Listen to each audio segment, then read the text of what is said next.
Hello. ఈరోజు గణేష్నికి మూడవ రోజు నైవేద్యంగా పులిహోర వడలు పెట్టినాను. జై బోలో గణేష్ మహారాజ్కి జై. వడలు ఎలా చేయాలనో చూద్దాం.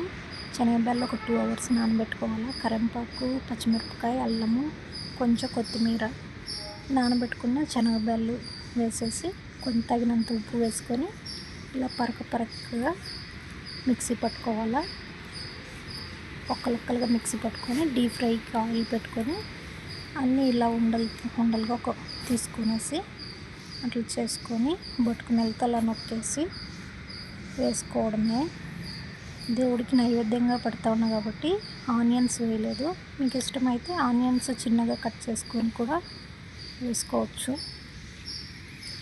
ఇలా అన్నీ వేసుకొనేసి కొంచెం గోల్డెన్ కలర్ వచ్చేంత వరకు కాలనిచ్చేసి అరటిపండు ఆకును ఇలా రౌండ్గా కట్ చేసి పెట్టుకోవాలి.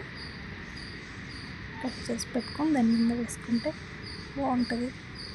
ఇలా అన్నీ కలర్ వచ్చేంత వరకు వేయించుకొని అన్నీ ఇలాగే వేసుకోవాలి. అంతే, సింపుల్. ఈ వీడియో నచ్చినట్టయితే లైక్ చేయండి, షేర్ చేయండి, సబ్స్క్రైబ్ చేసుకోండి. అంతే, రెడీ. ఆస్వాదించండి, మీరు ట్రై చేయండి.